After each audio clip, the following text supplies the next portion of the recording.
പ്രവചനത്തിലും യെശയ്യാ പ്രവചനത്തിലും പഠിച്ചതായിട്ടുള്ള ഒരു ഭാഗം തന്നെയാണ് സോരിന് എതിരെയുള്ള ദൈവത്തിന്റെ അരുളപ്പാടുകൾ എന്ന് നമ്മൾ വായിക്കുന്നത്.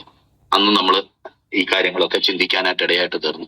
ഒരു പ്രാവശ്യം കൂടെ നമുക്ക് അത് വീണ്ടും ഒന്ന് ഓർക്കാനും ദൈവവചനം എത്ര കൃത്യമാണ് ചരിത്രപരമായിട്ടും ഒക്കെ എന്നുള്ളത് ആ ചരിത്രത്തിൽ നിന്ന് തന്നെ കർത്താവിന്റെ ദാസൻ വിവരിക്കുന്നത് നമുക്ക് കേൾക്കാൻ ഇടയായി തീർന്നു. ഒരിക്കൽ കൂടെ നമ്മുടെ ജീവിതത്തിൽ തിരിച്ചറിയാൻ കർത്താവ് ഭാഗ്യം തന്നു ഓർത്ത് ദൈവത്തെ സ്തുതിക്കുന്നു. നമ്മള് പണ്ട് ടൈറ്റാനിക്കിനെ കുറിച്ച് പറഞ്ഞു കേട്ടതുപോലെ പറയാറുള്ളത് പോലെ ടൈറ്റാനിക് വിൽ നെവർ സിങ്ക് എന്ന് പറഞ്ഞിട്ടുള്ളത് പോലെയായിരുന്നു ഈ സോറിലുള്ള ആൾക്കാര് പണ്ട് പറഞ്ഞുകൊണ്ടിരുന്നത്. സോറിനെ ഒരു കാരണവശാലും ആർക്കും കീഴടക്കാൻ കഴിയത്തില്ല. ടയർ എന്ന് പറയുന്ന ഈ പറഞ്ഞ പാറക്കെട്ടുകളുള്ള സമുദ്രത്തിൽ ഉയർന്നു നിൽക്കുന്ന ഈ ദ്വീപിനെ അല്ലെങ്കിൽ ചെറിയൊരു സ്ഥലം, ആ സ്ഥലത്തെ ഒരിക്കലും ആർക്കും കോൺകർ ചെയ്യാനായിട്ട് കഴിയത്തില്ല എന്നുള്ളതും എന്ന് മാത്രമല്ല ആ കാലത്ത് അറിയപ്പെട്ടിരുന്ന കച്ചവട കേന്ദ്രം, അത് നമ്മൾ പ്രത്യേകിച്ച് യെശയ്യാ പ്രവചനം പഠിച്ചപ്പോൾ നമ്മൾ ആ സ്ഥലത്ത് കണ്ടു. അത് മിസ്രൈമിൽ നിന്നും മറ്റു പല സ്ഥലത്തുനിന്നും ഒക്കെ ധാന്യങ്ങൾ കൊണ്ടുവന്നിട്ട് സ്പെയിൻ പോലുള്ള സ്ഥലങ്ങളിലേക്ക് അല്ലെങ്കിൽ അത് ആവശ്യമുള്ള മറ്റു സ്ഥലങ്ങളിലേക്ക് കൊണ്ടുപോയി കച്ചവടം നടത്തുകയും അങ്ങനെയുള്ള ഷിപ്പുകൾ അവർക്കുണ്ടായിരുന്നു. അതുപോലെ തന്നെ മറ്റു ഷിപ്പുകൾ കടന്നു വന്നിട്ട് ഈ ടയറിൽ വന്ന് ഈ പറഞ്ഞ തുറമുഖത്ത് വന്നിട്ട് ധാന്യങ്ങളും ലോകത്തിലെ മറ്റു ഭാഗങ്ങളിലുള്ള പല സാധനങ്ങളും ഇവര് സ്റ്റോക്ക് ചെയ്ത് വെച്ചേക്കുന്നത് കൊണ്ടുപോവുകയും ചെയ്യും. അങ്ങനെ അന്നത്തെ കാലത്ത് അറിയപ്പെട്ടിരുന്ന വലിയൊരു വ്യാപാര കേന്ദ്രമായിരുന്നു. അന്നത്തെ കാലത്ത് അറിയപ്പെട്ടിരുന്ന വലിയ കപ്പലുകൾ, അടുത്ത അധ്യായത്തിൽ നമ്മൾ കാണുന്നുണ്ട് അവരുടെ കപ്പലുകളുടെ പ്രത്യേകതകൾ. അപ്പം ആ കപ്പലുകൾ ലോകത്തിലെ ഏറ്റവും ടഫായിട്ടുള്ള ഹാർഡായിട്ടുള്ള വുഡ് കൊണ്ട് നിർമ്മിച്ച പ്രത്യേക കപ്പലുകൾ. ആ കപ്പലുകൾ മറ്റുള്ള രാജ്യങ്ങളുടെ കപ്പലുമായിട്ട് ഏറ്റുമുട്ടി കഴിയുമ്പം ഇതൊന്ന് മുട്ടിയാൽ മതി, അത് തകർന്നു പോകുന്ന നിലയിൽ അത്ര സ്ട്രോങ് ആയിരുന്നു ഇവരുടെ കപ്പലുകൾ എന്നൊക്കെ പറഞ്ഞു കേട്ടിട്ടുണ്ട്. എന്ന് മാത്രമല്ല ചെറിയൊരു രാജ്യമായിരുന്നെങ്കിലും വലിയ ഒരു നല്ല ശക്തരായിട്ടുള്ള ആർമി അവർക്കുണ്ടായിരുന്നു. പല തുറമുഖങ്ങളിൽ നമ്മൾ കേട്ടിട്ടുണ്ടല്ലോ, നമ്മുടെ കേരളത്തിൽ തന്നെ പോർച്ചുഗീസുകാർ കടന്നു വന്നു. അവർ കച്ചവടത്തിനുള്ള ഇതൊക്കെ സാമൂതിരിയുടെ കയ്യിൽ നിന്ന് നേടി. അതിനുശേഷം രാജ്യത്തെ സഹായിക്കാനും പിന്നെ രാജ്യത്തെ എതിർക്കാനും ഒക്കെ അവർക്ക് ഇടയായിട്ട് തീർന്നു. ബ്രിട്ടീഷുകാർ കടന്നു വന്നു, മറ്റു പല ആൾക്കാർ ഇവിടെ കടന്നു വരാനിടയായി തീർന്നു. ഇതൊക്കെ നമ്മൾ കേട്ടിട്ടുണ്ടല്ലോ. ആ ചരിത്രത്തിൽ പറയുന്നത് പോലെ തന്നെ ഈ സമുദ്ര തീരങ്ങളിൽ അല്ലെങ്കിൽ ഇതുപോലുള്ള പോർട്ടുകളുള്ള സ്ഥലങ്ങളിലെല്ലാം കടന്നുപോയി ആധിപത്യം പുലർത്തുകയും അവിടുത്തെ കച്ചവടമൊക്കെ അവര് മോണോപ്പൊളൈസ് ചെയ്യുകയും അവരുടേതായിട്ട് തന്നെ അവര് തന്നെ കച്ചവടം നടത്തണം, ചരക്കുകൾ ഇറക്കണം, അവര് തന്നെ കൊടുക്കണം എന്നുള്ള ഒരു നിലയിലൊക്കെയുള്ള ചില നിഷ്കർഷതകളൊക്കെ അവര് പുലർത്തിയിരുന്നതായിട്ടും ഒക്കെ നമുക്ക് ചരിത്രത്തിൽ കാണാൻ കഴിയും. ആഫ്രിക്കയുടെ നോർത്ത് രാജ്യമായ കാർത്തേജ് എന്ന് പറയുന്ന സ്ഥലത്ത് അവിടെ ഒരു ഭരണാധികാരി ഉണ്ടായിരുന്നു. ഈ ഫൊയ്നീക്ക എന്ന് പറയുന്ന നമുക്കറിയാം, അവരും വളരെ കപ്പലോട്ടത്തിലൊക്കെ വളരെ വിദഗ്ധരായിരുന്നു എന്നുള്ളത് നമുക്ക് കാണാം. ഇവരുടെ വംശത്തിൽപ്പെടുന്ന വ്യക്തികളായിരുന്നു അവിടെ ഉണ്ടായിരുന്നത്. അവിടെ നടന്നിട്ടുള്ള പല സംഗതികളും അവിടുത്തെ നടന്നിട്ടുള്ള യുദ്ധങ്ങള് ഒക്കെ കുറിച്ച് വളരെ വിശദമായിട്ടുള്ള കാര്യങ്ങൾ നമുക്ക് കാണാനായിട്ട് കഴിയും. അതുപോലെ തന്നെ ഏറ്റവും പ്രസിദ്ധമായിട്ടുള്ള റോമൻ എംപയറിനോട് പോലും അവിടെയുള്ള ചില രാജാക്കന്മാര് പിന്നീട് ഇറ്റലി പോയി ആ ഭാഗത്ത് വെച്ച് തന്നെ നടത്തിയിട്ടുള്ള യുദ്ധങ്ങള് എന്നൊക്കെ നമ്മൾ കാണുമ്പോൾ എത്രമാത്രം പ്രബലരായിരുന്നു ഈ വ്യക്തികൾ എന്നുള്ളത്. ഇവര് തകർന്നു പോയെങ്കിലും പിന്നത്തേതിൽ അവിടുത്തെ ആ വംശജരായിട്ടുള്ള ആൾക്കാരുടെ കാര്യമാണ് പറയുന്നത്. അപ്പം അങ്ങനെയൊക്കെയുള്ള ചരിത്രങ്ങൾ നമ്മൾ ചരിത്രത്തിന്റെ താളുകളിൽ നമുക്ക് വായിക്കാനായിട്ട് കഴിയും. അപ്പൊ അങ്ങനെ ഞങ്ങളെ ആർക്കും തോൽപ്പിക്കാൻ കഴിയത്തില്ല, ഞങ്ങൾ വളരെ വിദഗ്ധരാണ്, സാമ്പത്തികമായും സൈനികമായിട്ടും ഒക്കെ സ്ട്രാറ്റജിക് ആയിട്ടുള്ള പല കാര്യങ്ങളും ഞങ്ങൾക്ക് അറിയാം, ഞങ്ങൾക്കത് ചെയ്യാം എന്നൊക്കെ നിഗളിച്ചിരുന്ന വ്യക്തികളായിരുന്നു. എന്ന് മാത്രമല്ല ഒരു കർത്താവിന് ദാസൻ പറഞ്ഞ പോലെ 2 ശമൂവേൽ 5-ാം അധ്യായത്തിൽ നമ്മൾ ദാവീദിന് ഫ്രണ്ട്ഷിപ്പ് ഹീരാം രാജാവിനുണ്ടാകുകയും 1 രാജാക്കന്മാരുടെ പുസ്തകത്തിൽ നമ്മൾ ശലോമോന് ഇത് കൊടുക്കുകയും അതുപോലെ പിന്നത്തേതിൽ ഈ രാജ്യത്തിന്റെ രാജാവായിട്ട് വരുന്ന ഒരു വ്യക്തിയുടെ മകളെ ആഹാബ് കല്യാണം കഴിക്കുന്നതായിട്ടും ഒക്കെ നമുക്ക് കാണാനായിട്ട് കഴിയും. ഇതുപോലുള്ള ചില റെഫറൻസസ് ഒക്കെ നമുക്ക് കാണാനായിട്ട് കഴിയും. അപ്പോൾ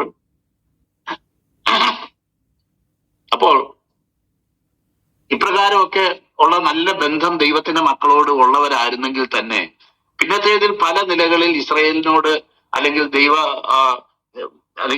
ഈ ഇസ്രായേലിനോട് മറുതലിക്കാനോ അല്ലെങ്കിൽ അവരെ വിഷമത്തിലാക്കാനും വളരെ അടിമകളാക്കി തീർക്കാനും ഒക്കെ ഇവർ ഇടയായി തീർന്നിട്ടുണ്ട് എന്നുള്ള ഒരു ചരിത്രവും നമുക്ക് കാണാനായിട്ട് സാധിക്കും.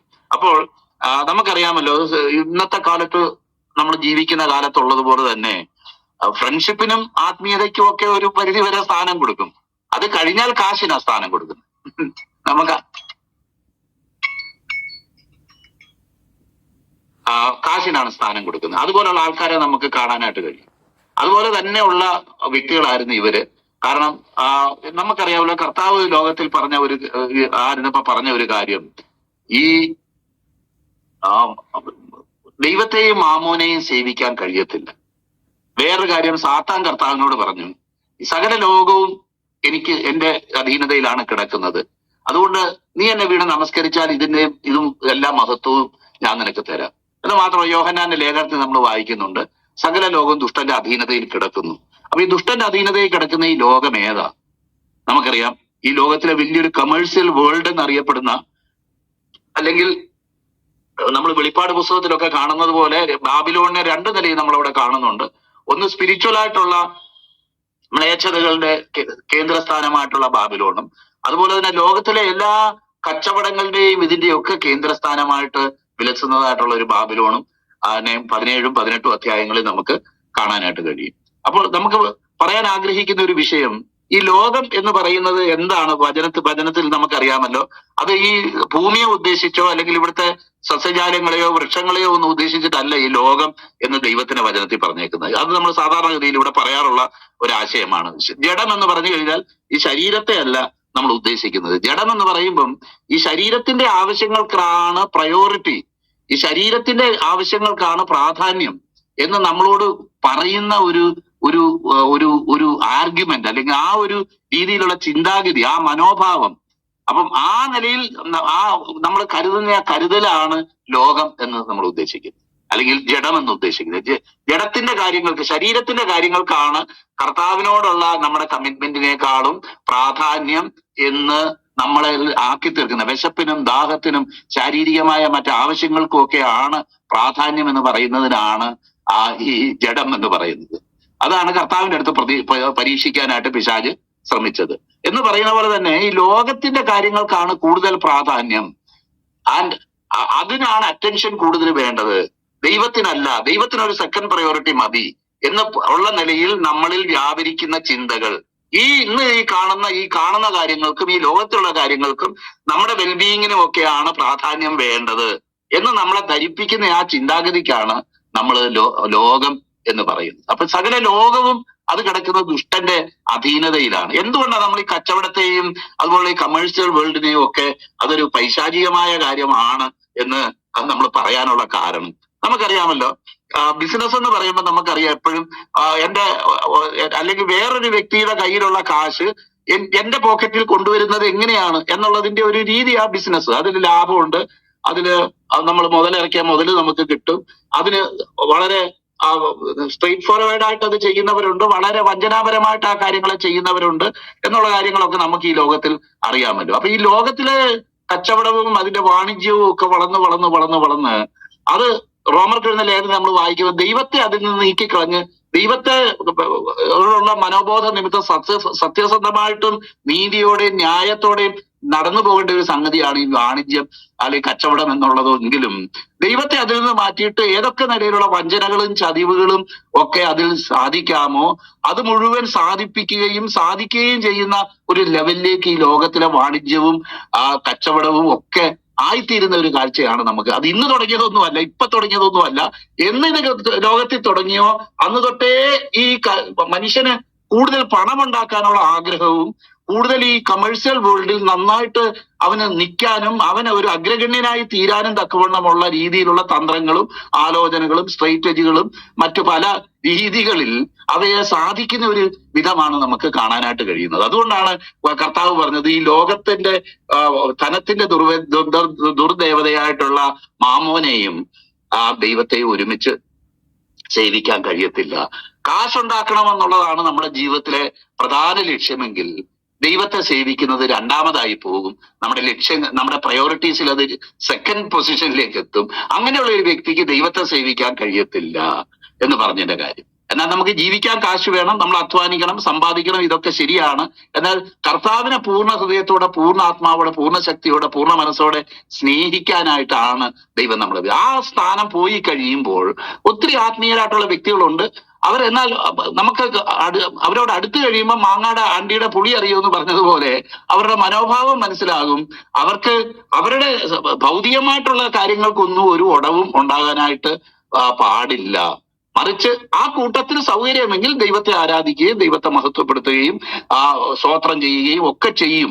അതിലൊന്നും ഒരു കുറവുമില്ല. എന്നാൽ അവർക്ക് ആത്യന്തികമായിട്ട് അവർ സ്നേഹിക്കുന്നത് പണത്തെയാണ്. ദൈവത്തിലും അവർ വിശ്വസിക്കും. പണം കിട്ടുമെങ്കിൽ നമുക്കറിയാമല്ലോ, ദൈവഭക്തിയെ തന്നെ പണം നേടാനുള്ള ഒരു ഉപായമാർഗമായി പ്രസന്റ് ചെയ്യുകയും അങ്ങനെ പഠിപ്പിക്കുകയും ഒക്കെ ചെയ്യുന്ന ആൾക്കാരുണ്ട്. അവരുടെ മീറ്റിങ്ങുകൾക്കും അവരുടെ വചന പഠനത്തിനും ഒക്കെ ആൾക്കാർ കൂടുതലുണ്ട്. കാരണം അവർ കർത്താവിനെ എങ്ങനെ സേവിക്കണമെന്ന് അറിയാൻ വേണ്ടി വരുന്നവരല്ല, കൂടുതൽ എങ്ങനെ കാശുണ്ടാക്കണം എന്ന് പഠിപ്പിക്കാനായിട്ട് വരുന്നവർ. അങ്ങനെയുള്ള പുസ്തകങ്ങൾ തന്നെ ഉണ്ട്. ഇപ്പൊ ഞാൻ താമസിക്കുന്ന പട്ടണത്തിൽ ഒരു വ്യക്തി വന്ന് അങ്ങനെ ചർച്ചും കൂടെ ആരംഭിച്ചിട്ടുണ്ട്. കാരണം എന്താന്ന് വെച്ച് കഴിഞ്ഞാൽ അദ്ദേഹത്തിന്റെ ആദ്യത്തെ ഒരു പുസ്തകം ഞാൻ വായിക്കാനിടയായിട്ട് ഗോഡ്സ് ഫൈനാൻസസ്. അപ്പൊ ദൈവം നമ്മളെ ഫിനാൻഷ്യലായിട്ട് ബ്ലസ് ചെയ്യുന്ന രീതികൾ എന്നുള്ളതാണ്. അത് ഇവിടെ മാത്രമല്ല, മറ്റു രാജ്യങ്ങളിലൊക്കെ സംഭവിക്കുന്നതിന്റെ ഒരു അംശം എന്നുള്ള നിലയ്ക്ക്, അതിന്റെ ഒരു ചെറിയൊരു ഭാഗം എന്നുള്ള നിലയ്ക്കാണ് നമ്മുടെ ദേശത്തേക്ക് ഈ ഉപദേശങ്ങളൊക്കെ കടന്നു വരുന്നത് എന്നുള്ളത് നമുക്ക് വളരെ നന്നായിട്ട് അറിയാമല്ലോ. അപ്പൊ ഈ ഒരു കമേഴ്ഷ്യൽ വേൾഡിനെയാണ് നമുക്കറിയാം പല ഭാഗങ്ങളിൽ ഇത് അഡ്രസ് ചെയ്യപ്പെട്ടേക്കുന്നതെന്നറിയാം. നമുക്ക് യെശയ്യാ പ്രവചനം വായിച്ചപ്പോൾ നമുക്കറിയാമല്ലോ, അതിന്റെ 14-ാം അധ്യായം വായിച്ചപ്പോൾ അവിടെ നമുക്ക് ആത്യന്തികമായിട്ട് പിശാച് എങ്ങനെ ഉത്ഭവിച്ചു, അവന്റെ ഉത്ഭവം എന്തായിരുന്നു എന്നൊക്കെ നമുക്ക് പഠിക്കാൻ സഹായകമായിട്ടുള്ള ചില വാക്യങ്ങൾ 14-ാം അധ്യായത്തിൽ നമ്മൾ വായിക്കാനായിട്ട് ഇടയായിട്ട് തീർന്നു. അപ്പൊ ചിലർ ചോദിക്കും, അവിടെ വെച്ച് ബാബേലിനെതിരെയും ഈ ഭാഗത്ത് നമ്മൾ വരുമ്പോൾ 28-ാം അധ്യായം വായിക്കുമ്പോൾ ഇവിടെയും അതുപോലുള്ള ചില വാക്യങ്ങൾ പിശാചിനെ എതിരെ, അല്ലെങ്കിൽ പിശാച് എങ്ങനെ അവൻ തരം താഴ്ത്തപ്പെട്ടു എന്നുള്ള നിലയിൽ സോറിനോടുള്ള ബന്ധത്തിലും നമ്മൾ വായിക്കുന്നുണ്ട്. ഇനി നമുക്ക് അറിയാം, വെളിപ്പാട് പുസ്തകം നമ്മൾ വായിക്കുമ്പോൾ നമുക്ക് കാണാനായിട്ട് കഴിയും, അവിടെ ബാബിലോൺ എന്ന് പറയുന്ന ഒരു രാജ്യത്തെ കുറിച്ചാണ് ഏകദേശം ഇതുപോലുള്ള കാര്യം പറഞ്ഞിരിക്കുന്നത്. അതായത് അക്ഷരീയമായിട്ട് അത് ബാബിലോൺ തന്നെ ആണോ എന്ന് നമുക്ക് സംശയിക്കേണ്ടതായിട്ട് വരും. കാരണം ഈ പറയുന്നത് പോലെ കടൽ തീരത്തും കപ്പലോടുന്നതിന്റെ സൈഡിലും ഒക്കെയുള്ള ഒരു പട്ടണമാണോ അത്? ഒരുപക്ഷെ യൂഫ്രട്ടീസ് ടൈഗ്രീസ് ഇതിലൂടെ ഒക്കെ കപ്പലൊക്കെ ഓടിക്കാമായിരിക്കും എന്ന് അതിനെപ്പറ്റി എനിക്ക് വലിയ നിശ്ചയമില്ല. ചെറിയ കപ്പലുകളൊക്കെ അതിലൂടെ പോകുമായിരിക്കും, നൈൽ നദിയിലൂടെയും അതുപോലെ യൂഫ്രട്ടീസ് ടൈഗ്രീസ് ഒക്കെ വലിയ നദികളായതുകൊണ്ട് ഒരു പക്ഷെ അതിന് സാധിക്കുമായിരിക്കും. എന്നാൽ നമുക്കറിയാമല്ലോ, അത് ആ ഒരു അക്ഷരീയമായിട്ട് ആ പട്ടണം തന്നെയാണോ, അത് വേറെ ഏതെങ്കിലും പട്ടണത്തെ ആണോ ദൈവത്തിന്റെ വചനത്തിൽ അവിടെ ഉദ്ദേശിക്കുന്നത് എന്ന് നമുക്ക് പറയാൻ കഴിയത്തില്ല. കഴിയാതെ വണ്ണമുള്ള അത് അങ്ങനെ പറയാൻ കഴിയാതെ വണ്ണമുള്ള ഒരു പ്രവചന ഭാഗമാണ് അവിടെ പറയപ്പെട്ടിരിക്കുന്നതാണ് എന്റെ ഒരു ചിന്ത. അതിനിപ്പം എന്റെ വിവരമില്ലായ്മ കൊണ്ടാണോ അങ്ങനെ തോന്നുന്നതെന്ന് എനിക്കറിയത്തില്ല. എന്നാൽ ഞാനത് ചിന്തിക്കുന്നത്. അപ്പൊ നമുക്കറിയാമല്ലോ, ഇങ്ങനെ ഈ ഒരു സാഹചര്യത്തിലാണ് കച്ചവട നിമിത്തവും മറ്റുള്ളവരോടുള്ള ആ ബന്ധം നിലനിർത്തി വഞ്ചനാപരമായ ബന്ധം, കച്ചവടത്തിലെ ഒരു ബന്ധം. ഇപ്പം ഞാനും കുറച്ചുനാൾ ഒരു ബിസിനസ് ഒക്കെ ചെയ്യാനായിട്ട് ഇടയായിട്ട് തീർന്നു. ബിസിനസ് പോയിട്ട് ഒരു സഭ നടത്താൻ പോലും വലിയ കഴിവില്ലാത്ത ഒരുത്തനാ ഞാൻ എന്നുള്ളത് നിങ്ങൾക്ക് എന്റെ വർത്തമാനം കേൾക്കുമ്പോൾ അറിയാമല്ലോ. നേരെ വാ എന്നുള്ളവർക്ക് ഒരിക്കലും അവരൊന്നിലും കയറി വിജയിക്കത്തില്ല. കാരണം മുഖത്ത് നോക്കിയുള്ള കാര്യം പറയും. അതോടെ നമ്മളെ സ്നേഹിക്കുന്നവനും നമ്മളെ ഇതാക്കുന്നവനും ഒക്കെ വണ്ടി വിട്ടുപോകും. കാരണം എന്താന്ന് വെച്ച് കഴിഞ്ഞാൽ അങ്ങനെയുള്ള ഒരു തരം ഇടപാടല്ല ദൈവം പലപ്പോഴും നമ്മുടെ ഈ ബിസിനസ് ഒക്കെ പലപ്പോഴും നമ്മളെ നിന്ന് ആവശ്യപ്പെടുന്നത് വഞ്ചനാപരമായിട്ട്. ഇപ്പൊ ഒരുത്തരിൽ നിന്ന് നമ്മുടെ തന്തയ്ക്ക് വിളിച്ചാൽ നാളെ കയറി അവനെ ബ്രദർ, ഓ ഹലോ ഇന്ന ആളെ എന്നൊക്കെ പറഞ്ഞ് ബഹുമാനിച്ച് വിളിക്കുന്നതാ. കാരണം ഈ ബന്ധങ്ങളിലൂടെയാണ് ഈ കച്ചവടം ഡെവലപ്പ് ചെയ്യുന്നത്. ഓരോരുത്തർക്ക് തമ്മിലുള്ള ബന്ധം, വ്യക്തിബന്ധം, ആ ബന്ധങ്ങൾ നിലനിർത്തി പോകുമ്പോഴാണ് ഈ ബിസിനസ് ഏറ്റവും നന്നാവുന്നത് എന്നുള്ളത് നമുക്കറിയാം. അല്ലാതെ മുഖത്ത് നോക്കി ഒരുത്തൻ മോശക്കാരാണെങ്കിൽ മോശമാണ് അവനോട് പറഞ്ഞു കഴിഞ്ഞാൽ പിന്നെ നാളെ അവൻ നമ്മുടെ നമ്മുടെ പ്രോഡക്റ്റ് വാങ്ങാനായിട്ട് അവൻ വരത്തില്ല. അപ്പം ഇങ്ങനെ അവൻ ഏറ്റവും മോശക്കാരനാണെങ്കിലും അവൻ ദേശത്തിലെ ഏറ്റവും ഉന്നതനും ശ്രേഷ്ഠനും നല്ലവനും ഒക്കെ ആണെന്ന് അവനെ മുഖസ്തുതി പറഞ്ഞ് അവനെ ചാക്കിലാക്കി അങ്ങനെ വേണം ബിസിനസ് ഡെവലപ്പ് ചെയ്യാൻ. മാത്രമല്ല സ്വപ്നത്തിൽ പോലും ഈ യാഥാർത്ഥ്യങ്ങളൊന്നും നമ്മൾ വിളിച്ചു പറയാനും പാടില്ല. അങ്ങനെയുണ്ട്. അങ്ങനെയൊക്കെയാണ് ഈ ബിസിനസ് നമുക്കറിയാമല്ലോ. ചില ആദ്യമൊക്കെ ഞാൻ ഇതിന് മുന്നേ പറഞ്ഞിട്ടുള്ളത് പോലെ ചില ഓഫീസിലൊക്കെ ചെല്ലുമ്പം ചില ആൾക്കാരെയൊക്കെ അവിടെ സാറേ എന്ന് വിളിക്കണം. അവിടെ നിൽക്കുന്ന പിയൂണിനെ പോലും കയറി സാറേ എന്ന് വിളിക്കണം. അപ്പൊ ഞാൻ വിചാരിച്ചിട്ടുണ്ട് ഇത്രയൊക്കെ ഒരു പഠനവും നിലവാരവും ഒക്കെ ഉള്ള ഒരു വ്യക്തിയായിരിക്കും ഞാൻ, എങ്ങനെ അവനെ കയറി സാർ. പിന്നെ ജീവിതത്തിൽ എല്ലാം പഠിച്ചു, എല്ലാരും കയറി സാറേ എന്ന് വിളിക്കാനും, എല്ലാരെയും കയറി ബഹുമാനിക്കാനും, എല്ലാവർക്കും നമസ്കാരം കൊടുക്കാനും, എല്ലാവർക്കും. കാരണം ഇങ്ങനൊക്കെ മാത്രമേ ഈ ബിസിനസ് വേൾഡിൽ മുന്നോട്ട് പോകാനായിട്ട് കഴിയത്തുള്ളൂ. അങ്ങനെ ഒരു സാഹചര്യത്തിൽ എങ്ങനൊക്കെ ഇതായാലും ഇതിന്റെ ചക്കരക്കുടത്തെ കൈയിടുന്നവൻ പിന്നെ അവൻ അറിയാതെ നക്കിപ്പോകുമെന്ന് പറഞ്ഞതുപോലെ, കൈ നക്കിപ്പോകുമെന്ന് പറഞ്ഞതുപോലെ, അറിയാതെ തന്നെ ഈ ധനത്തിന്റെ വശ്യതയും ലാഭമുണ്ടാക്കാനുള്ള ആഗ്രഹവും. അപ്പൊ നമുക്ക് കോമ്പറ്റീറ്റേഴ്സ് ഉണ്ട്, അതാ വേറൊരു കാര്യം. ഈ നമ്മളൊരു പ്രോഡക്റ്റ് നമ്മൾ കൊടുക്കുന്നുണ്ടെങ്കിൽ കോമ്പറ്റീറ്റേഴ്സ് പലരുണ്ട്. അപ്പൊ അവരോടൊക്കെ കോമ്പീറ്റ് ചെയ്ത് അവര് ചെയ്യുന്നതും അവര് പ്രസന്റ് ചെയ്യുന്നതും അവര് കൊടുക്കുന്നതും അവര് ഡീൽ ചെയ്യുന്നതിനുമായിട്ടുള്ള ബെറ്റർ ആയിട്ടുള്ള ഒരു നിലയിലാണ് നമ്മൾ ഡീൽ ചെയ്യുന്നതെന്ന് വരുത്തി തീർക്കുകയും കൂടെ ചെയ്തില്ലെങ്കിൽ നിലനിൽപ്പില്ല. അപ്പം എന്നാൽ എനിക്ക് ഒരു കാര്യം മനസ്സിലായി, ഈ ബിസിനസ്സിൽ കുറച്ച് നാള് ഞാൻ നിന്ന സമയത്ത് എനിക്ക് മനസ്സിലായി, ഈ ദൈവസഭയിലുള്ള അനാരോഗ്യകരമായ ബന്ധം പോലെ ഒരു ഇത് മത്സരം ബിസിനസ് ഫീൽഡിൽ പോലും ഇല്ല. അതിനേക്കാളും മികച്ചതാണ് ഈ ആത്മീയ ഫീൽഡിലുള്ള പോരാട്ടം. അതെനിക്ക് മനസ്സിലായി. കാരണം ഇതിലൊക്കെ നമ്മളിപ്പോ കഷ്ടപ്പെട്ട ഒരു ആത്മാവിനെ ഒരു സഭയിൽ നിന്ന് അല്ലെങ്കിൽ ഒരു സമുദായത്തിൽ നിന്നോ മറ്റുള്ള ഭാഗങ്ങളിൽ നിന്നോ മുന്നോട്ട് കൊണ്ടുവന്നാൽ അവൻ രക്ഷിക്കപ്പെട്ട് സ്നാനപ്പെട്ട ശേഷം അവൻ എത്ര അവകാശികളാണ്. ഇങ്ങോട്ട് വാ, ഞങ്ങളുടെ കൂടെ ആരാധിക്കുക, അവിടെ അല്ലേ സന്തോഷം കൂടുതൽ. അപ്പൊ ഈ സന്തോഷം എന്ന് പറയുന്ന എനിക്ക് ആ വാക്കിനെ തന്നെ പിന്നെ എനിക്ക് വിഷമമായിട്ട് തോന്നി. കാരണം സന്തോഷിപ്പിക്കാനായിട്ട് അവിടെ അല്ലേ കൂടുതൽ സന്തോഷം, അങ്ങോട്ട് വാ. അപ്പൊ എന്നൊക്കെ പറയുന്ന ആൾക്കാരെ ഞാൻ കണ്ടിട്ടുണ്ട്. അപ്പൊ എനിക്കൊരു കാര്യം അന്ന് മനസ്സിലായി, കർത്താവേ, ഈ സുവിശേഷ വേളയിലുള്ളത്ര അനാരോഗ്യകരമായ മത്സരം വേറെ ഒന്നിനും ഇല്ല. പിന്നെ ദൈവം ഇതിനൊക്കെ സൂപ്രിന്റൻഡ് ചെയ്യുന്നുണ്ടതുകൊണ്ട് ഒരാശ്വാസം അല്ലാതെ പലപ്പോഴും ഈ നിലയിലാണ് കാര്യങ്ങൾ പോകുന്നത്. എന്റെ ഒരു വ്യക്തിപരമായ അഭിപ്രായമാണ് ഞാൻ പറഞ്ഞത്. അത് നമുക്ക് കാണാനായിട്ട് കഴിയും. പ്രത്യേകിച്ച് സഭകളൊക്കെ കൂടിക്കിടന്ന് കൂട്ടത്തല്ല് നടത്തുന്ന ഭാഗങ്ങളിലൊക്കെ ഈ ഒരു അനാരോഗ്യകരമായ ട്രെൻഡ് നമുക്ക് കാണാനായിട്ട് സാധിക്കും. പലരും ഉള്ളിൽ മുറിവുള്ളവരാ. പലർക്കും എതിരെ ഉള്ളിൽ മുറിവുകളുണ്ട്. അയ്യോ, അവൻ എന്നോട് അങ്ങനെ ചെയ്തു, ഇന്നാൾ എന്നോട് ഇങ്ങനെ ചെയ്തു എന്നൊക്കെ പറയുന്ന മുറിവുകളുള്ളവരാണ് എന്ന് നമുക്ക് മനസ്സിലാവും. അപ്പൊ ഞാൻ പറഞ്ഞുകൊണ്ട് വന്നതിന്റെ കാര്യം, ഈ ഒരു കമേഴ്ഷ്യൽ വേൾഡിൽ മുന്നിട്ട് നിൽക്കുക എന്ന് പറയുന്നത് എത്രമാത്രം ടാക്ട്ഫുൾ ആയിട്ടുള്ള ഒരു കാര്യമാണ്. സത്യം പറഞ്ഞും നീതി പറഞ്ഞും ദൈവത്തിന്റെ വചനം പറഞ്ഞും ആ ദൈവം ഉദ്ദേശിക്കുന്ന ഹൃദയത്തിന്റെ ഉള്ളിലുള്ള സത്യം വെളിപ്പെടുത്തി നിലനിൽക്കാൻ കഴിയുന്ന ഒരു രംഗമല്ല ഇത്. ഇഷ്ടപ്പെട്ടില്ലേലും ഇഷ്ടമാന്ന് പറയണം, അത് ശ്രേഷ്ഠമല്ലെങ്കിൽ ശ്രേഷ്ഠമാന്ന് പറയണം. അതുപോലെ അവൻ ചെയ്തത് മഹാ തെറ്റാണെങ്കിലും തെറ്റല്ല, അതൊക്കെ സ്വാഭാവികമായിട്ട് നീതീകരിക്കാവുന്നതാണെന്നൊക്കെ നമ്മൾ പറയണം. എന്തൊക്കെ ഒബ്ലിഗേഷൻസ് ഒരു ദൈവപൈതൽ ഈ രംഗത്തേക്ക് വരുമ്പം അവന്റെ മീതെ വരുന്നു എന്നുള്ളത് പറയാനായിട്ട് അത് കയ്യും കണക്കുമില്ല. ഞാൻ ആ പരിപാടി ഉപേക്ഷിച്ച് ഞാൻ വണ്ടി വിട്ടു. കാരണം ഇതൊന്നും നമുക്ക് നിലനിൽക്കാൻ പറ്റിയ സാഹചര്യങ്ങളല്ല എന്നുള്ളത് എനിക്ക് വളരെ ആ അനുഭവത്തിലൂടെ കടന്നുപോയപ്പോൾ എനിക്ക് ബോധ്യപ്പെടാനായിട്ട് ഇടയായിട്ട്. എന്നാൽ ദൈവകൃപയാൽ കഴിവിന്റെ പരമാവധി സത്യസന്ധമായിട്ട് അത് ചെയ്തു എന്ന് മാത്രമേ എനിക്ക് പറയാനുള്ളൂ. 100% നിയമങ്ങൾക്കനുസരിച്ച് അത് ചെയ്യാനായിട്ട് കഴിയുമോ എന്നുള്ളത് ഇന്നും ഗവേഷണം നടത്തേണ്ട ഒരു കാര്യമായിട്ട് ബാക്കി നിൽക്കുക. ഇവിടെ പറഞ്ഞുകൊണ്ട് വരുന്നത് ഇതാണ് ഈ കമേഴ്ഷ്യൽ വേൾഡിന്റെ ഒരു പ്രത്യേകത. അപ്പം ഇത് നമ്മുടെയൊക്കെ ചെറിയ ബിസിനസ്സോ ചെറിയ പരിപാടിയിലൊന്നും അല്ല ഇത് നമ്മൾ അപ്ലൈ ചെയ്യുന്നത്. വേൾഡ് വൈഡ് ആയിട്ടുള്ള ഒരു നിലയിൽ നമുക്കറിയാം, ഇഷ്ടംപോലെ ധാന്യം ഇസ്രയേലിൽ നിന്നും മറ്റ് അതുപോലുള്ള സ്ഥലങ്ങളിൽ നിന്നൊക്കെ കൊണ്ടുവന്ന് അതിനെ ഒരുപക്ഷെ ഇവിടെ കൊണ്ടുവന്ന് ഇവിടെ ഇറക്കി മറ്റുള്ളവർക്ക് കൊടുക്കുക, അല്ലെങ്കിൽ അവരുടെ കപ്പലിൽ തന്നെ കൊണ്ടുവന്ന് അതിനെ ഡൈവേർട്ട് ചെയ്ത് സ്പെയിനിലേക്കും യൂറോപ്യൻ രാജ്യങ്ങളിലേക്കും ഒക്കെ അയച്ചുകൊണ്ടിരിക്കുന്നതായിരുന്നു ഇവരുടെ പ്രധാനപ്പെട്ട കാര്യമെന്നുള്ളതും. ആ നിലയ്ക്ക് വേൾഡ് വൈഡ് ആയിട്ട് അന്നത്തെ അറിയപ്പെട്ടിരുന്ന ആ സ്ഥലത്തുള്ള ഒരു വേൾഡ് വൈഡ് ആയിട്ടുള്ള ഒരു ഇൻഫ്ലുവൻസ് ഉള്ള ഒരു കൂട്ടം ആൾക്കാരായിരുന്നു ഇവരെന്ന് നമുക്ക് കാണാം. അതുകൊണ്ട് തന്നെ അവരുടെ അഹങ്കാരത്തിനും അവരുടെ ഈ നിലയിലുള്ള ആറ്റിറ്റ്യൂഡിനും ഒക്കെ ചില ന്യായീകരിക്കത്തക്ക അത്രമാത്രം ശ്രേഷ്ഠന്മാരാണ്, അത്രമാത്രം കാര്യങ്ങളിൽ ഇൻഫ്ലുവൻസ് ഉള്ളവരാണ്. കപ്പലോട്ടക്കാരാണ്, കപ്പലുകളുണ്ട്, അതുപോലുള്ള അവർക്ക് നാവികരുണ്ട്. അടുത്ത അധ്യായത്തിൽ നമുക്ക് കാണാം. ജ്ഞാനികളായിട്ടുള്ള പല സ്പെഷ്യാലിറ്റിയുള്ള ചില ആൾക്കാരൊക്കെ അവർക്കുണ്ട് എന്നൊക്കെ നമുക്ക് കാണാനായിട്ട് കഴിയും. അപ്പൊ ഇങ്ങനെയുള്ള അവരോടാണ് പറയുന്നത്, നിങ്ങൾക്ക് നിങ്ങളുടെ അത്യാഗ്രഹം നിമിത്തം.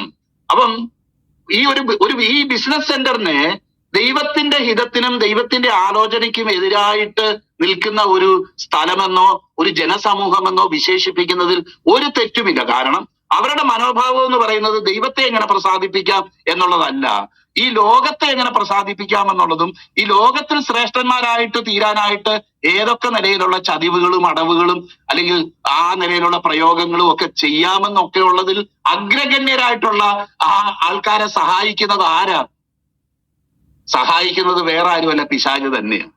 അല്ലെങ്കിൽ നീ എന്നെ വീണ് നമസ്കരിക്കാൻ ഞാൻ നിനക്ക് ഈ സകല പ്രതാപങ്ങളും തരാമെന്ന് കർത്താവായ യേശുക്രിസ്തുവിനോട് തന്നെ പറഞ്ഞ ആ വ്യക്തി തന്നെയാണ് ഇതിന്റെ പുറകിൽ ഇരിക്കുന്നതെന്നും വെളിപ്പാട് പുസ്തകത്തിലേക്ക് കടന്നു വരുമ്പോൾ നമുക്കറിയാം. ആ വ്യക്തി തന്നെ അല്ലെങ്കിൽ ആ സാത്താനെ നശിപ്പിക്കുന്നതിനുള്ള ബന്ധത്തിൽ റിലീജിയസ് ആയിട്ടുള്ള അതിന്റെ ഇൻഫ്ലുവൻസിനെയും അതുപോലെ തന്നെ കൊമേഴ്സ്യൽ ആയിട്ടുള്ള അതിന്റെ ഇൻഫ്ലുവൻസിനെയും നശിപ്പിക്കുന്നതായിട്ടുള്ള ഒരു കാഴ്ചയാണ് നമുക്ക് കാണാനായിട്ട് കഴിയുന്നത്.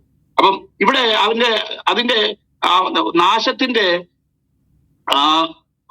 കാരണങ്ങള് പറയുകയാണ്. കാരണങ്ങൾ പറയുന്നത് അവരുടെ അഹങ്കാരമാണ് എന്നുള്ളത് കർത്താവിന്റെ ദാസൻ ഓൾറെഡി പറഞ്ഞല്ലോ. കാരണം പിശാചിന്റെ മേൽ ശിക്ഷാവിധി വന്നത് എങ്ങനെ എന്ന് വായിക്കുമ്പം 1 തിമോത്തിയോസ്, എനിക്ക് 1 തിമോത്തിയോസ് 2 തിമോത്തിയോസാണോന്ന് അറിയത്തില്ല, അവിടെ വായിക്കുന്നത് അവിടെ പുതിയ ശിഷ്യനുമായിരുന്നു പിശാചിന് നിഗളിച്ചിട്ട് വന്ന ശിക്ഷാവിധിയിൽ അകപ്പെടാതിരിക്കേണ്ടതിന്. അപ്പൊ പിശാചിന്റെ ഏറ്റവും വലിയ പ്രശ്നം അല്ലെങ്കിൽ പിശാച് ഇൻഫ്ലുവൻസ് ചെയ്യുന്ന ആൾക്കാര് അവര് ഉൾപ്പെട്ടു പോകുന്ന പ്രശ്നമെന്ന് പറയുന്നത് അവരുടെ നിഗളമാണ്. എന്നെ പോലെ ബുദ്ധിയുള്ളവൻ, എന്നെ പോലെ വാക്ചാതുര്യമുള്ളവൻ, എന്നെ പോലെ വേറെ ഏതെങ്കിലും ശ്രേഷ്ഠത ഉണ്ട്, അതൊക്കെ ഉള്ള വേറെ ആരെങ്കിലും ഉണ്ടോ എന്ന് തന്നെത്താൻ മേനി നടിച്ച് മറ്റുള്ളവരെ തരം താഴ്ത്തിക്കളയുകയും മറ്റുള്ളവരെ കുറവുള്ളവരായിട്ട് എണ്ണുകയും അവരെ ആ നിലയിൽ വില കുറഞ്ഞവരായിട്ട് കാണുകയും ഒക്കെ ചെയ്യുന്ന മനോഭാവം അത് എത്രയും പെട്ടെന്ന് ദൈവമക്കളുടെ ജീവിതത്തിലും ഉണ്ടാകാം. പലപ്പോഴും അനുഗ്രഹം എന്ന് പറയുന്നത് ദൈവം നമുക്ക് വേണ്ടി അനുഗ്രഹത്തിന്റെ വാതിലുകൾ തുറന്നു തരുമ്പോൾ അത് മറ്റുള്ളവരെ നിന്ദിക്കുന്ന ഒരു നിലയിലേക്കും മറ്റുള്ളവരെ തരംതിരിച്ച് കാണുന്ന ഒരു നിലയിലേക്കും അത് കൊണ്ടുപോകുന്നുണ്ടെങ്കിൽ അതിന്റെ പേരാണ് നിഗളം എന്ന് പറയുന്നത്. ദൈവമാണ് നമ്മളെ അനുഗ്രഹിക്കുന്നത്, പല അനുഗ്രഹങ്ങളുടെ സ്രോതസ് ദൈവമാണ്. എന്നാൽ ഈ അനുഗ്രഹങ്ങളെ നമ്മൾ ലക്ഷ്യമാക്കി വെക്കുകയും അനുഗ്രഹങ്ങളെ വേണ്ടി ദൈവത്തെ സേവിക്കാൻ ആഗ്രഹിക്കുകയും ചെയ്യുന്ന ഒരു സാഹചര്യം വരുമ്പോൾ നമ്മുടെ ദൈവത്തിന്റെ സ്ഥാനത്ത് അനുഗ്രഹം വരികയും ദൈവം അവിടുന്ന് ഡീത്രോണ്ടായി പോവുകയും ചെയ്യുന്ന ഒരു അനുഭവമാണ് നമ്മുടെ ജീവിതത്തിൽ പലപ്പോഴും ഉണ്ടാകുന്നത്. അതാണ് നമ്മുടെ വിശ്വാസത്തിന്റെ വിരുദ്ധ തെറ്റിപ്പോകാനുള്ള കാരണം. അല്ലെങ്കിൽ നമ്മുടെ യഥാർത്ഥ വിശ്വാസം, നിർമ്മല വിശ്വാസം, ആദ്യ വിശ്വാസം നഷ്ടപ്പെട്ടു പോകാനുള്ള കാരണം അനുഗ്രഹത്തെ നമ്മൾ ദൈവത്തിന്റെ സ്ഥാനത്ത് പ്രതിഷ്ഠിക്കുകയും ദൈവത്തെ അവിടുന്ന് എടുത്ത് മാറ്റിക്കളയുകയും ചെയ്യുക. അതാണ് ഇവർക്ക് സംഭവിച്ചത്. അവര് നിഗളിക്കാൻ തക്കവണ്ണം ഇത്രയും ചെറിയൊരു രാജ്യമായിരുന്നു, അവർക്ക് പ്രകൃതിദത്തമായിട്ടുള്ള ഡിഫൻസിനുള്ള ചില സാഹചര്യങ്ങൾ ഉണ്ടായിരുന്നു. ഇതൊക്കെ ഉണ്ടെങ്കിൽ തന്നെ അവരുടെ നിഗളം നിമിത്തം ഒരിക്കൽ ഇസ്രായേലിനോടുണ്ടായിരുന്ന അവരുടെ ആ ബന്ധമൊക്കെ വിച്ഛേദിച്ച് ഇസ്രായേലിന് ചില അപകടങ്ങൾ വന്നപ്പോൾ നന്നായി എന്ന് പറയാൻ തക്കണം. അതിന്റെ ചരിത്രപരമായിട്ടുള്ള കർത്താവിന്റെ ദാസൻ പറഞ്ഞല്ലോ, ആ ഒരു ട്രേഡ് റൂട്ടും അതിന്റെ ഹൈവേയും ഒക്കെ ഉള്ള ആ കാര്യങ്ങളൊക്കെ പറഞ്ഞല്ലോ. അത് നമ്മൾ കേൾക്കാനിടയായി തീർന്നു. അപ്പം നമുക്കുള്ള ഒരു കാര്യമല്ല, ബിസിനസ്സിൽ പ്രത്യേകിച്ച് നമുക്കറിയാം വലിയ സന്തോഷം ഉണ്ടാകുന്ന ഒരു കാര്യമാണ്. ഇപ്പം ഞാൻ ചെയ്തുകൊണ്ടിരിക്കുന്ന ഒരു കാര്യം തന്നെ എൻ്റെ അടുത്ത് വേറൊരു അതുപോലെ തന്നെ ചെയ്യുന്ന ഒരു ആൾക്കാരുണ്ടായിരുന്നു. പെട്ടെന്ന് നിയമപരമായിട്ട് അവർക്ക് ചില കാര്യങ്ങൾ അങ്ങനെ ചെയ്യാൻ കഴിയാതെ നിലയിലേക്ക് അവര് പൂട്ടിപ്പോയി. എന്റെ ഉള്ളിൽ സന്തോഷം ഉണ്ടായി. കാരണം അതിന് അവന് കിട്ടാൻ പോകുന്ന ഓർഡറൊക്കെ, അവന് കിട്ടേണ്ടതായിട്ട് ഓർഡറൊക്കെ എനിക്കതിന് കിട്ടാൻ പോകുന്നത്. അങ്ങനെ കിട്ടത്തൊന്നുമില്ല കേട്ടോ. ഓരോരുത്തർക്കും ഓരോന്ന് ദൈവം വെച്ചിട്ടുണ്ട്, അതേ കിട്ടത്തുള്ളൂ. അല്ലാതെ നമ്മൾ ഈ കൗണ്ട് ഓൺ ചെയ്യുന്ന പോലെ ഇന്നരും ഒക്കെ നഷ്ടപ്പെട്ടു പോയാൽ എനിക്ക് ആ സ്ഥാനം കിട്ടും എന്നൊക്കെ ഉള്ളത് വെറുതെയുള്ള ചിന്തയാ. എന്നാൽ തൽക്കാലത്തേക്ക് അങ്ങനെ ചിന്തിക്കുകയല്ലേ, ഇനി ഞാനാണ് ഇവിടെ പ്രസക്തനായിട്ടുള്ളത്, ഇതല്ലേ എന്റെ കൈക്കൽ വന്നു ചേരാൻ പോവുകയാണ് എന്നുള്ള നിലയിൽ കാര്യങ്ങൾ ചിന്തിക്കാനായിട്ട് ഇടയായിട്ട് തീരും. ആത്മീയമായിട്ട് അങ്ങനെ ചിന്തിക്കാറുണ്ടോ? അയ്യോ, ആത്മീയമായിട്ട് ചിന്തിക്കത്തില്ലെന്നോ? നമുക്കറിയാം ഇന്ന് പലരും പരസ്പരം അങ്ങോട്ടും ഇങ്ങോട്ടും താങ്ങി പറയുന്നുണ്ടെങ്കിൽ ഒരു കൂട്ടായ്മ തകർന്നു പോകുമ്പോൾ വേറൊരു കൂട്ടായ്മക്കാര് സന്തോഷിക്കാം, അവിടെയുള്ള ആൾക്കാരെയൊക്കെ ഇങ്ങ് പിടിച്ചേക്കാം, അവിടെയുള്ള ആൾക്കാരൊക്കെ ഇങ്ങ് വരട്ടെ. അത് ഞാൻ പറയുന്നത് ഇങ്ങനെയൊക്കെയുള്ള, അല്ലെങ്കിൽ നമുക്ക് ഭീഷണിയായിട്ട് നിൽക്കുന്നത് വേറൊരു വ്യക്തി അല്ല. ഞാൻ ഈ ബിസിനസിന്റെ രംഗത്ത് ഞാൻ പഠിച്ച ഒരു കാര്യം, നമുക്ക് വെച്ചിട്ടുള്ളത് എന്തൊക്കെ തടസ്സമുണ്ടെങ്കിലും ഏതൊക്കെ ഇതായിട്ട് തടസ്സമായിട്ട് നമ്മൾ കാണുന്നുണ്ടെങ്കിലും അതൊന്നുമല്ല. നമ്മളെക്കുറിച്ച് ദൈവം ആ രംഗത്ത് എന്തെങ്കിലും ആഗ്രഹിക്കുന്നുണ്ടെങ്കിൽ അത് നമുക്ക് തന്നെ വരും. നമുക്കല്ലാത്ത ഒരു കാര്യം നമുക്ക് ഒരിക്കലും വരത്തില്ല. ഇതൊക്കെ ദൈവത്താൽ നിയന്ത്രിതമാണ്, ദൈവകരങ്ങളിലേക്ക് ഏൽപ്പിക്കേണ്ടതാണ് എന്നൊരു ബോധത്തോടുകൂടെ ദൈവത്തിൽ ആശ്രയിച്ചു കഴിയുമ്പം നമുക്ക് വേണ്ടി തുറക്കപ്പെട്ട വാതിൽ ആരും അടയ്ക്കത്തുമില്ല, അടച്ച വാതിൽ ആരും തുറക്കത്തുമില്ല. ആത്മീയമായിട്ട് പറയേണ്ട കാര്യം അതിലെ ഭൗതികമായിട്ട് ഞാനത് പറഞ്ഞെന്ന് മാത്രമേ ഉള്ളൂ. നോക്കിയാട്ടെ. അപ്പം ഈ കാര്യം ഗ്രഹിച്ചു കഴിയുമ്പോഴാ പലർക്കും മനസ്സിലാകുന്നത്, ദാനിയേലിന് നെബൂഖദ്നേസറിന് മനസ്സിലായതുപോലെ മറ്റു പലർക്കും മനസ്സിലായതുപോലെ ഈ കാര്യം ഗ്രഹിക്കുന്നത്. ഇല്ലെങ്കിൽ ഇത് സന്തോഷിച്ചുകൊണ്ടിരിക്കും. കാരണം ഓരോരുത്തരും പരസ്പരം വീഴ്ചയ്ക്ക് വേണ്ടി ആഗ്രഹിക്കുക. അവനിങ്ങനെ ഒരു വീഴ്ച വന്നിരുന്നെങ്കിൽ, അവനിങ്ങനെ ഒരു വീഴ്ച ഉണ്ടായിരുന്നെങ്കിൽ, പ്രിയപ്പെട്ടവരെ, ആത്മാർത്ഥ ഹൃദയത്തോടെ, നിങ്ങൾക്ക് അറിയാവുന്ന പോലെ ഞാനൊരു മെക്കാനിക്കൽ എഞ്ചിനീയർ ആയതുകൊണ്ട് തന്നെ നിന്നുപോയ അവരുടെ പ്ലാന്റും കാര്യങ്ങളും ഒക്കെ റീസ്റ്റാർട്ട് ചെയ്യത്തക്കവണ്ണം അതിന് പോയി നിർദ്ദേശങ്ങൾ കൊടുക്കാനും അതെങ്ങനെ പണിയണമെന്നും ആ കാര്യങ്ങളൊക്കെ എങ്ങനെ ചെയ്യണമെന്നും ഒക്കെ പല പ്രാവശ്യം അതിനുവേണ്ടി സമയം ചെലവഴിക്കാൻ തക്കവണ്ണം എനിക്കിടയായി തീർന്നു. കാരണം എനിക്ക് അവര് തകർന്നു പോയിട്ട് എനിക്ക് ഒന്നും കിട്ടാനില്ല, അവരുടെ ബിസിനസ് നിർത്തിപ്പോയിട്ട് എനിക്ക് ഒന്നും കിട്ടാനില്ല. അതുകൊണ്ട് തന്നെ ആത്മാർത്ഥതയോടുകൂടെ എന്റെ പല സമയം ഞാൻ വിനിയോഗിച്ച് അവർക്ക് വേണ്ടി ഞാൻ പോയി കാര്യങ്ങൾ ചെയ്യാനായിട്ട് ഇടയായിട്ടത്. ഞാൻ പറയാൻ ആഗ്രഹിക്കുന്നത്, ആ ഒരു മെന്റാലിറ്റി നമ്മളിൽ, ആ ഓപ്പൺനെസ് ഉണ്ടാകാനായിട്ട് ദൈവം ഇവിടെ ഈ സോരിനുണ്ടായ ഒരു പ്രത്യേക പ്രശ്നം നമുക്കവിടെ കാണാനായിട്ട് കഴിയും. എന്ന് മാത്രമല്ല, ദൈവത്തിന്റെ വചനത്തിൽ നമ്മൾ കാണുന്ന ഒരു കാര്യമാണ്, ദൈവത്തിന്റെ ഭക്തന്മാരെ അങ്ങനെ പകയ്ക്കുന്നെങ്കിൽ എന്ത് സംഭവിക്കുന്നത്? 40-ാം സങ്കീർത്തനത്തിലാണോ എന്നെനിക്ക് സംശയമുണ്ട്. നീതിമാനെ പകയ്ക്കുന്നവൻ ശിക്ഷ അനുഭവിക്കുന്നു. എന്റെ ജീവിതത്തിൽ ഒത്തിരി എന്നെ ടച്ച് ചെയ്തിട്ടുള്ള ഒരു വാക്യം. നീതിമാനെ പകയ്ക്കുന്നവൻ ശിക്ഷ അനുഭവിക്കും. അതൊരു സത്യമാണ്. നീതിമാനെ വെറുതെ പകയ്ക്കുന്നവൻ അവൻ ശിക്ഷ അനുഭവിക്കും. ദൈവപൈതലാണെന്നും കണ്ട് അവന് തിരിച്ചൊന്നും പറയാൻ പറ്റത്തില്ല എന്ന് വെച്ച്, അവന് പ്രതികാരം ചെയ്യാനുള്ള കഴിവില്ല എന്ന് വെച്ച്, കാരണമില്ലാത്ത കാരണങ്ങൾ ഉണ്ടാക്കി ഒരു ദൈവഭക്തനെ പകയ്ക്കുമ്പോൾ അത് നോക്കിക്കൊണ്ടിരിക്കുന്ന ഒരു ദൈവമുണ്ട്. സദാകാലവും അങ്ങനെ പോകാനായിട്ട് ദൈവം ഇടയാക്കത്തില്ല.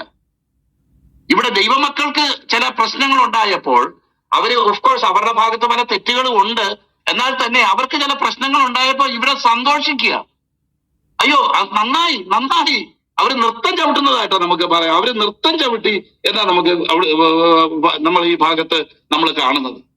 അപ്പോൾ അങ്ങനെ നന്നായി നന്നായി എന്ന് പറഞ്ഞ് അവര് നൃത്തം ചവിട്ടുന്നുണ്ടെങ്കിൽ അവരുടെ നൃത്തവും തീരും പാട്ടും തീരും എന്നുള്ളതാണ് തുടർന്ന് നമ്മൾ വായിക്കുന്നതായിട്ടുള്ള കാര്യം.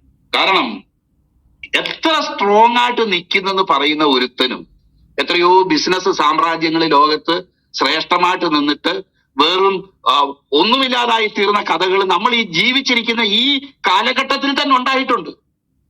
എത്രയോ വലിയ മുതലാളിമാരിന്ന് തെണ്ടികളായിട്ട് ജീവിക്കുന്നത് ഇതും കൂടെ നമുക്ക് ഇന്റർനെറ്റിൽ നിന്നും പല സ്ഥലങ്ങളിൽ നിന്നും അങ്ങനെയുള്ള ചരിത്രങ്ങൾ നമ്മൾ റീസെന്റ് ആയിട്ട് നമ്മൾ വായിച്ചിട്ടുണ്ട്.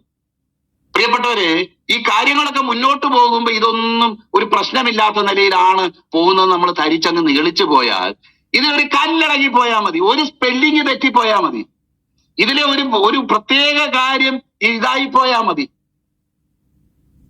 അല്ലെ തന്നെ നമ്മൾ മനുഷ്യരാണല്ലോ, നമുക്ക് ഓർമ്മപ്പിശകോ അല്ലെങ്കിൽ മറ്റുള്ള നിലയിലുള്ള ഏതെങ്കിലും നിലയിൽ അതിലൊരു വ്യത്യാസം ഉണ്ടായാൽ മതി, അതിന്റെ തകർച്ചയ്ക്ക് തന്നെ കാരണമായി തീരും എന്ന് നമുക്കറിയാമല്ലോ. നെബൂഖദ്നേസറിന്റെ കാലത്തും തുടർന്ന് അലക്സാണ്ടറിന്റെ കാലത്തും അവർക്ക് സംഭവിച്ചിട്ടുള്ളതായിട്ടുള്ള ആ നാശം എന്തായിരുന്നു എന്നുള്ളതാണ് നമ്മൾ അതിന്റെ മധ്യഭാഗത്ത് നമുക്ക് വായിക്കുന്ന കാര്യം. എന്ന് മാത്രമല്ല, ഇങ്ങനെയുള്ള ഈ രാജ്യം ലോകത്ത് തന്നെ ഡിസപ്പിയർ ചെയ്യും എന്ന് പറഞ്ഞേക്കുക. ഓർമ്മകളിൽ പോലും ഇരിക്കാതെ വണ്ണം, അല്ലെങ്കിൽ ആ നിലയിൽ അതിന് ആരും ഓർക്കയില്ലാതെ വണ്ണം കുഴിയിലേക്ക് അവർ ഇറങ്ങിപ്പോകേണ്ടി വരും. കുഴിയിൽ ഇറങ്ങുന്നവരെ പോലെ പാർപ്പിക്കുകയും നിന്നെ കുഴിയിൽ ഇറങ്ങുന്നവരോടുകൂടെ പുരാതന ജനത്തിന്റെ അടുക്കൽ ഇറക്കുകയും നിനക്ക് നിവാസികൾ ഇല്ലാതെ ഇരിക്കേണ്ടതിനും നീ ജീവനുള്ള ദേശത്ത് നിലനിൽക്കാതിരിക്കേണ്ടതിനും ഞാൻ നിന്നെ ഭൂമിയുടെ അധോഭാഗങ്ങളിൽ പുരാതന ശൂന്യങ്ങളിൽ തന്നെ കുഴിയിൽ ഇറങ്ങുന്നവരോടുകൂടെ പാർപ്പിക്കുകയും ചെയ്യും. നിന്നെ അന്വേഷിച്ചാലും ഇനി ഒരിക്കലും നിന്നെ കണ്ടെത്തുകയില്ല എന്ന് യഹോവയുടെ അരുളപ്പാട്. പ്രിയപ്പെട്ടവരെ, ഈ നിഗളിച്ച അവർക്ക് ഉണ്ടായ അനുഭവം, അതിന്റെ പ്രസക്ത ഭാഗങ്ങളൊക്കെ കർത്താവിന്റെ ദാസൻ വിവരിച്ചു കഴിഞ്ഞു. അതുകൊണ്ടാണ് ഞാൻ ആ ഭാഗങ്ങളിലേക്ക് ഇനിയും വീണ്ടും പോകാനായിട്ട് ഞാൻ ആഗ്രഹിക്കുന്നില്ല. എന്ന് മാത്രമല്ല, ഈ ലോകത്തിൽ ഇത് കണ്ടു നിൽക്കുന്നവരുടെ റിയാക്ഷൻ എന്തായിരിക്കും? അത് അവരന്തിച്ചു പോകും. കാരണം പണ്ട് ഒരു ഇംഗ്ലീഷ് കവിതയിൽ വായിച്ചിട്ടുണ്ട്, ധനികനായ മനുഷ്യൻ എല്ലാ ദിവസവും വളരെ ശ്രേഷ്ഠമായ വേഷവിധാനങ്ങളോടും ഒക്കെ നിൽക്കുമ്പോൾ, അതിങ്ങനെ നടക്കുകയും പോവുകയും ഒക്കെ ചെയ്യുമ്പോൾ അയ്യോ ഞങ്ങൾ ഈ റിച്ചാർഡ് കോറിയെ പോലെ ആയിരുന്നെങ്കിൽ എത്ര നന്നായിരുന്നു എന്ന് ആ പേയ്മെന്റിലുള്ള റോഡ് സൈഡിലും മറ്റുള്ള നിൽക്കുന്ന ആൾക്കാരൊക്കെ ചിന്തിക്കുമായിരുന്നു. ഞങ്ങൾ എന്നാണ് ഇദ്ദേഹത്തെ പോലെ ഒന്ന് ആയിത്തീരുന്നത്?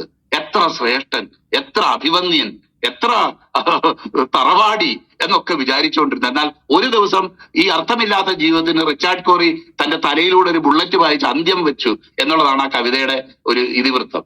നിങ്ങളൊക്കെ ചിലർ പഠിച്ചു കാണും. ഞാനും പ്രീ ഡിഗ്രി ഫസ്റ്റ് ഇയർ +1 പഠിച്ചിട്ടുള്ള ഒരു കവിതയാണ് റിച്ചാർഡ് കോറി. എന്ന് പറഞ്ഞതുപോലെ ഈ സോറിനെ പോലെ അയ്യോ ഇത്രയും ചെറിയ രാജ്യങ്ങള് എന്തൊരു ശൂരന്മാർ, എന്തൊരു കച്ചവടം, എന്തൊരു നാക്ക്, എന്തൊരു ഇത്, ഇവരുടെ ഇതിന്റെ രഹസ്യങ്ങൾ എങ്ങനെയാണ്, അയ്യോ ആരാധനയോടെ ഈ രാജ്യത്തെ നോക്കിക്കണ്ടിരുന്ന ഈ രാജ്യത്തിന് പതനം സംഭവിച്ചു കഴിഞ്ഞപ്പോൾ ആൾക്കാരുടെ ശ്വാസം വിലങ്ങിച്ചു പോയി, അവർ സ്തംഭിച്ചു പോയി. നിന്റെ വീഴ്ചയുടെ ഒച്ചയാൽ ദ്വീപുകൾ നടുങ്ങിപ്പോയി. പട്ടണമേ നീ എങ്ങനെ നശിച്ചിരിക്കുന്നു, നീയും നിന്റെ നിവാസികളും. പ്രിയപ്പെട്ടവർ, ഈ ലോകത്തിലുള്ള ഇതുപോലുള്ള പ്രബല ശക്തികൾ ഇങ്ങനെ തകരുമ്പോൾ നോക്കി നിൽക്കുന്നവർ ഓർക്കേണ്ടത്, ഇന്ന് നമ്മൾ ഈ നിലയിൽ അവര് അഹങ്കരിച്ചതുപോലെ അഹങ്കരിച്ചാൽ നമ്മുടെയും അവസ്ഥ ഇത് തന്നെയാണ്. അതുകൊണ്ട് അഹങ്കരിക്കാതെ ദൈവത്തിൽ ആശ്രയിക്കണം എന്നുള്ളതും, ദൈവം നമുക്കിന്ന് ശ്രേഷ്ഠമായിട്ട് തന്നിരിക്കുന്നതൊക്കെ നമ്മുടെ കച്ചവടമോ നമ്മുടെ